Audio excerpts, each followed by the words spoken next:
While Bob's getting up there again, what he's trying to capture are comments that were made, not things that were presented. We have all the presentation material. So if you heard a comment or made a comment that you think is a key thing for us to keep track of, and it's not up here, we need to make sure that gets added in. So we start off with next comparisons of the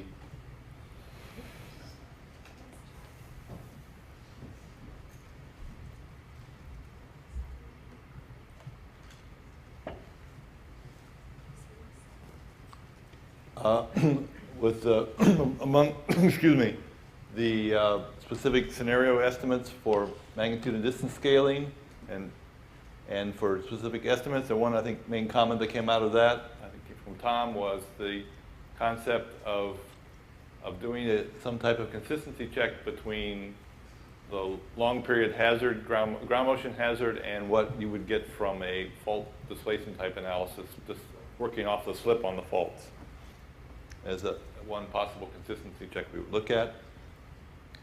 For the Norm, we had the presentation. One of the two things that I think came out is the question is the assumption of the hanging wall, the magnitude taper of the hanging wall too strong based on what was used versus what the data might be showing. And you were going to look at the effect of aftershocks on the sigma. Right, because I told you what it is, but I need to give you a period-dependent table that I didn't finish yet. So then for Campbell-Bazornia, there was issue about the effect of that there may be stronger VS30 scaling in their relationship than before, and maybe it's stronger than in any of the other NGA models. And so the question, we were going to look at the residuals against VS30, looking at the residuals for all those models, and does this shift, so as the shift that they see in their model compare or show up in other models to that extent? And I guess Norm brought up the idea, does this argue that we should look at something other than 760 as our reference site? Which a VS30 where the data, where we have a lot more data to constrain what the model is. Then we had a discussion about the bump in tau, which they see in the data and not just in Japanese data, so they've checked that it's not from Japan.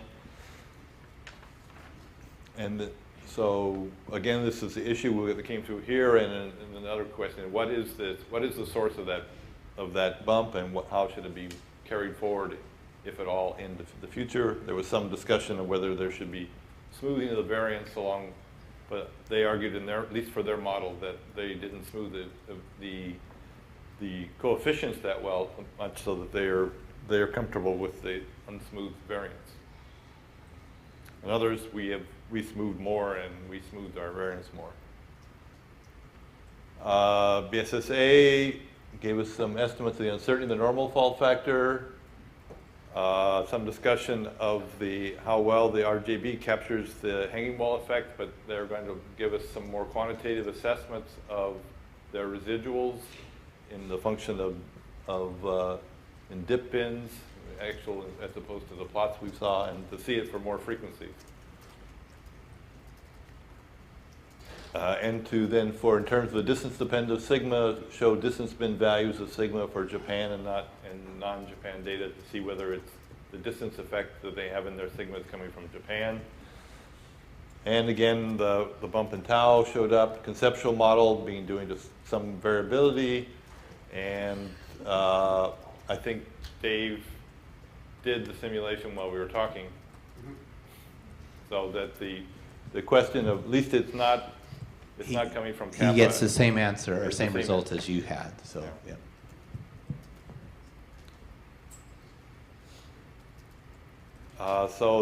For CY13, I think the one thing was to provide a table of those estimates of the uncertainty in the variance terms as a function of period, basically the numbers that go with the plot, and been more again on the need to try to understand whether this what is the source of this, of the bump in tau? Is it really a side effect getting mapped into a source effect? And therefore, how we would deal with it in the future is really different whether it's a side effect or a source effect. So looking at other sources of data, looking maybe at Adrian's downhole data to see whether it's strong, and trying to look at more region-specific estimates to see whether it goes away as you get into a small region.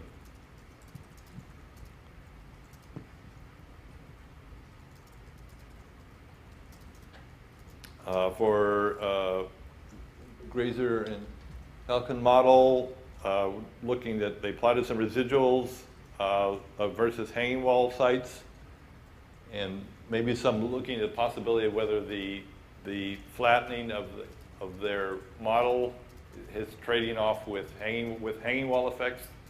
So that there may be some, trying to understand how all those two terms are trading off with each other might influence whether there is something there that that's being captured in a different way in some of the models. Although we look at the questions about reverse faulting earthquakes, whether we can see this effect in a different form. They're going to plot residuals versus hypocentral depth. I don't know and if we could say they're going to. We would like them to. Okay. So before we tell it that they've agreed. Yes. And we heard that they would provide us estimates of phi and tau from using mixed effects from their data set. For the for ABS 13 and the other European models, we had they showed that there was no observable depth scaling in their residuals or the event terms, and question whether there is some trade-off in magnitude scaling versus hypocentral depth. Again, looking at some plots that try to break this down as opposed to more general plots to see if we can see any trends in that information.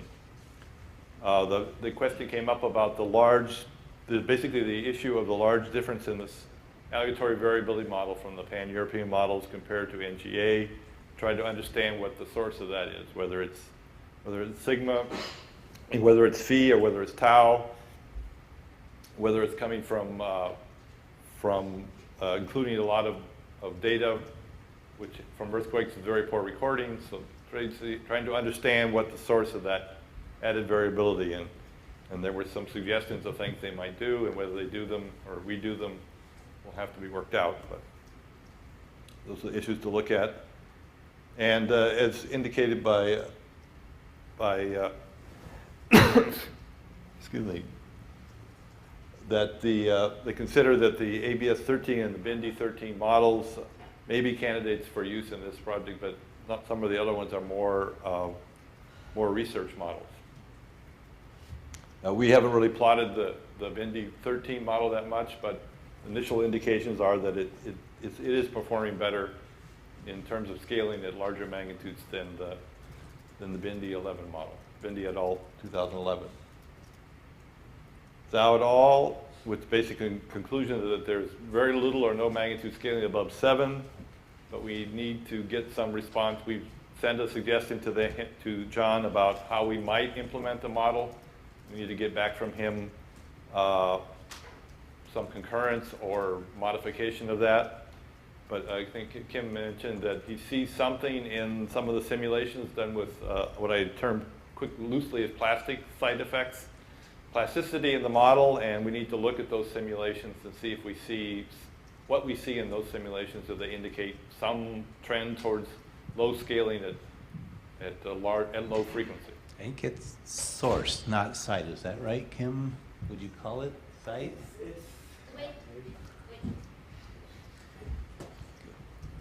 Could be source. It's not entirely clear, but it's very near source. If it's not on the source, it's within hundreds of meters okay, of so we the change source. site to near source. Like off-fault damage, that Right. kind of a thing. So, Okay.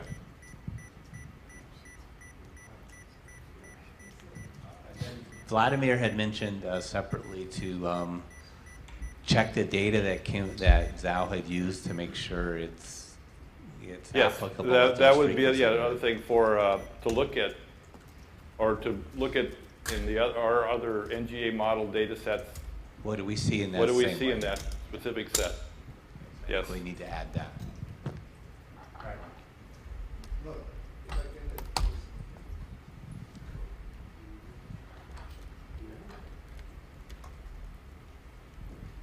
Thank you.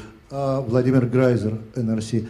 What I also want to add to what Norm just said is that a very important part is to check what are the instruments that recorded this event, because in my long experience with Strong Motion, I saw instruments produced by Swiss manufacturer which used geophone sensors, velocity sensors, which were differentiated. Okay, to make long story short, we need to check A, raw data, and B, what kind of instrumentation was used to get this data, because sometimes it may be that the instruments just filter out low frequencies. Thank you.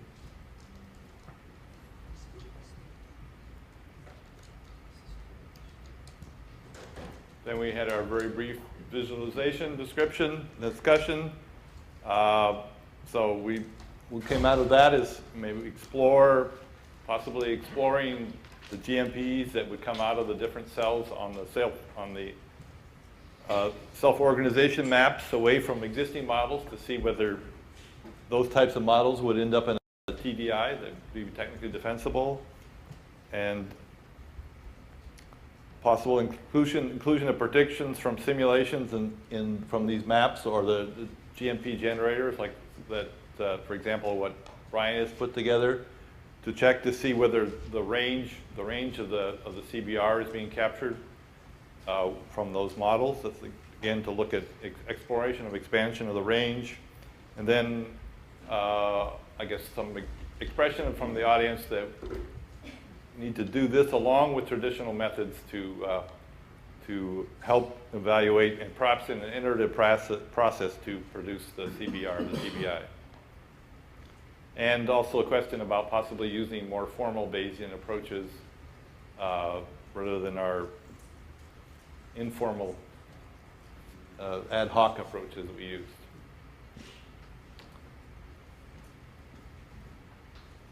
Then we had from Marcia instrumentation. Basically, there's data coming from the possible that might be possibly available for us to look at for past effects and close. We have some from the bottom ocean bottom recordings, and then some noisy onshore recordings. But again, this is all data that we need to look at in the near term. And then the last one we just covered already, what Melanie just did a minute ago. So is there any other things that people think I missed, or that we should add anyway, even if no one mentioned them before, to these topics?